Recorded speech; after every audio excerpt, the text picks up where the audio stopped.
కృపాక్షేమము నీ శాశ్వత జీవము నా జీవిత కాలమంతయు నీవు దయచేవాడవు.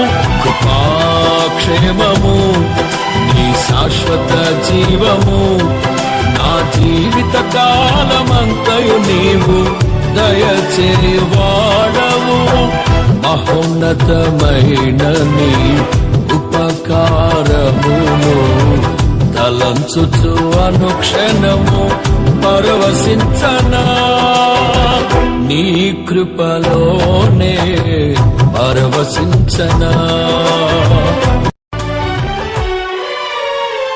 నీ సత్య మార్గములో నేర్చుకున్న అనుభవమే పరిమళింపచేసి సాక్షిగా నిలిపాయి.